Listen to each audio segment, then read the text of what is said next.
Welcome to another EduMed video, and in this APRV or Airway Pressure Release Ventilation video we will be talking about how to set the T high.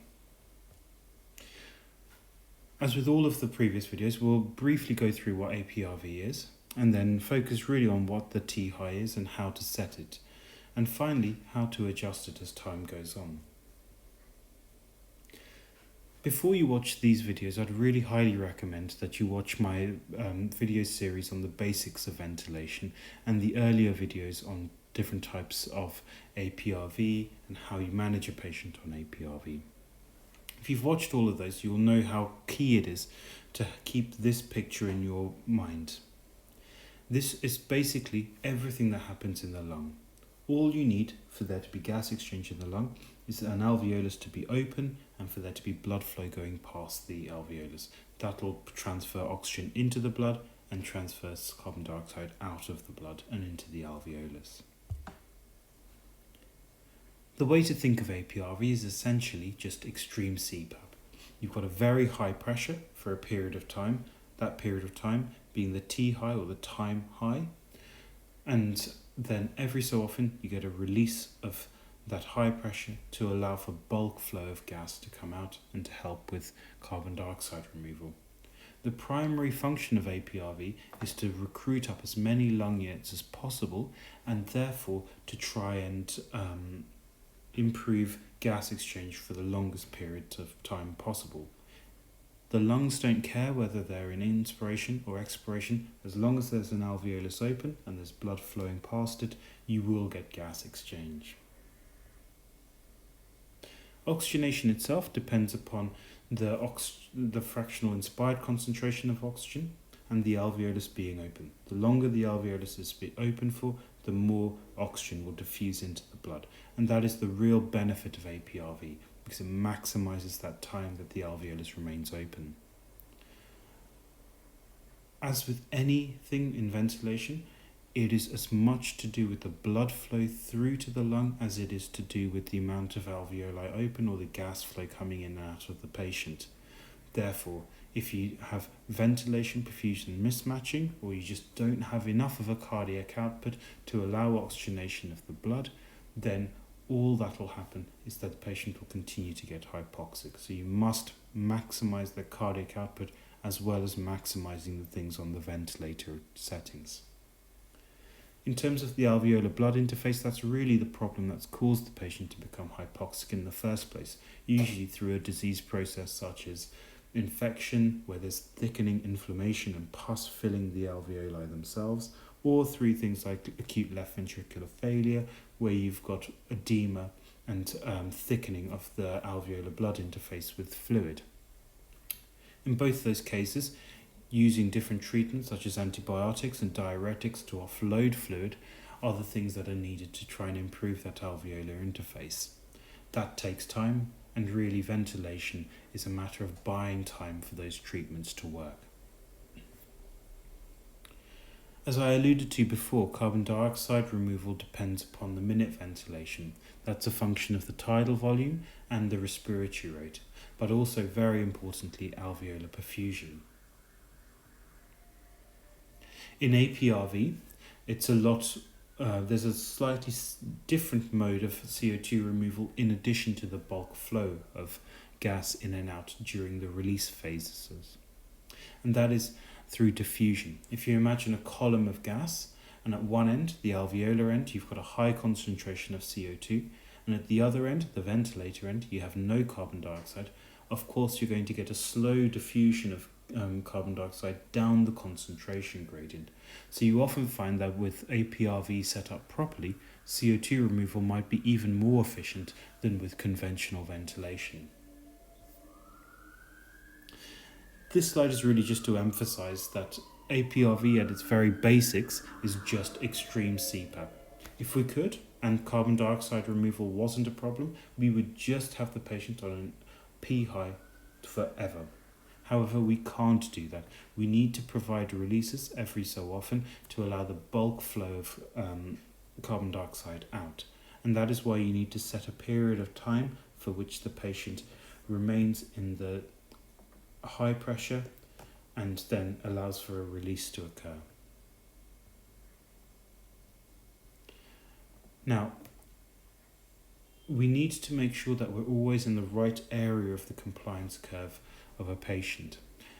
When patients have diseased, thick lung, it takes a lot of pressure to try and open up the alveoli and therefore to increase the volume in the lungs. So when you're in a disease state, you need much higher pressures to be in that straight part of the solid blue curve that you see there called the inflation limb. Where you want to be is roughly where the PEEP 15 line is. There you can see that just a small change in pressure gives a big change in volume. Compared to, for example, at the PEEP 5 level, you can see that a small change in pressure doesn't really cause much change in volume at all. This is intuitively true because if you imagine blowing up a balloon, when you first start blowing up a balloon and there's not much pressure inside the balloon, it's very difficult to get it to expand out at all.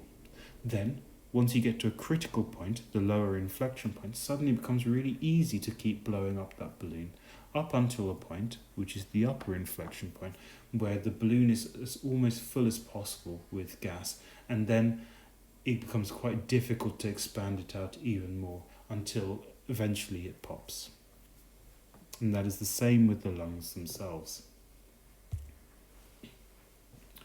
So in APRV, like I say, the ideal would be just to have the CPAP going on forever. So just a continuous P high. But because CO2 needs to be cleared and there will be insufficient minute ventilation, even if the patient's breathing spontaneously, because they're tired, they're ill, and they're hypermetabolic, creating a lot more CO2 than they can clear themselves. You need to give them a hand, and that is where the releases come into play.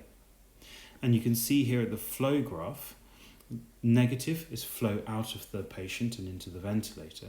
You need to have the patient releasing some of this additional gas, because especially if they're not spontaneously breathing, they won't be clearing CO2 that quickly. You'll just be relying on diffusion, which is very, very slow, much slower than the rate of production of CO2 in the patient's body.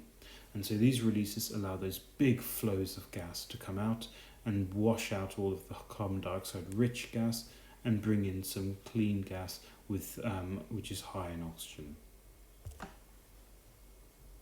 This slide really summarizes the different settings that you can have in APRV, and the one we'll be talking about in this case is the T high. The T high is basically the amount of time that the ventilator remains at that P high setting. So by shortening the T high, the time that you're at the high pressure, you're going to increase the number of releases. By increasing the number of releases, you're going to increase the minute ventilation, the amount of bulk flow of gas coming out of the patient.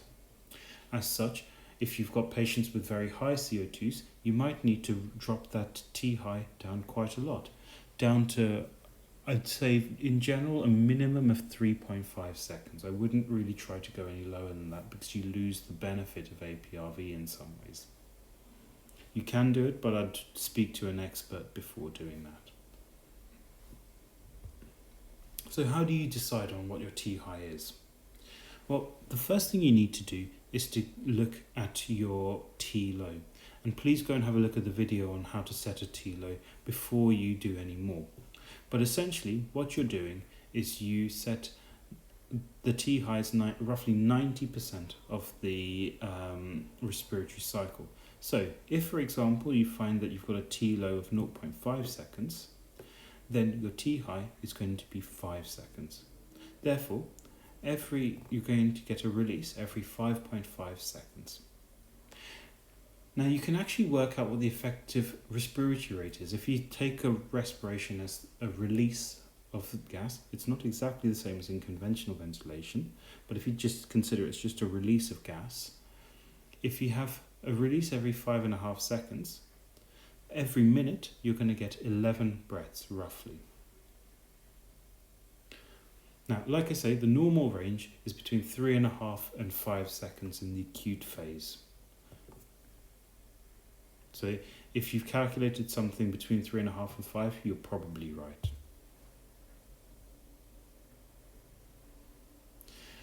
This slide is really just to show the typical settings that an APRV you start with. And so you can see here the T high is between 4 and 5 seconds for most patients. So how do you calculate the T high? How do you set that? Well, you need to know what your T low is, and please watch the video on that to know how to calculate that. Once you've got a T low, then you can multiply that by 10 effectively to get what your T high would be. So if it's 0.5 seconds, then you know that your T high is going to be 5 seconds. You can then adjust your T high based on your oxygenation and carbon dioxide. You want to try and keep your T high as long as possible, but the thing that's going to limit that is the bulk movement of carbon dioxide out. So if you find that the carbon dioxide levels are going up and up and up, you might need to shorten your time at the high pressure to increase the number of releases per minute, i.e. the respiratory rate of the patient, so that you can clear adequate amounts of CO2. It is worth considering, however, that sometimes if you have lots of releases very quickly, so if you go below that 3.5 second time high period, you can actually get a lot of collapsing of alveolar units that were recruited. And if you remember, as long as you got an alveolus open and you got blood flow going through it, you are going to get gas exchange, and that includes carbon dioxide moving from the blood into the alveolus. So you want to try and improve your alveolar recruitment. So if you think that actually what's happening is that you're getting collapse of alveoli, and that's what's causing the CO2 to rise, you might paradoxically need to increase up your T high to try and keep those alveoli recruited and allow shorter releases to then allow that gas to remove out. So always be careful that you're not causing too much alveolar collapse, and the whole thing behind APRV is to maintain those alveoli open for as long as possible. Again, that's slightly more nuanced, and if you're getting to that point, it's worth speaking to someone who's a bit more experienced in APRV to make those changes. But bear in mind, the answer is not always to just shorten the T high, the time at the high pressure. If you're hitting below 3.5 seconds, ask for someone to come and have a look and consider some other options. I hope you found that video useful. If you have, please like the video, subscribe to the channel and hit the bell notification, and then you'll be told of the new videos, which will be published, quite a few in the next couple of months, all on intensive care hopefully. Thank you very much.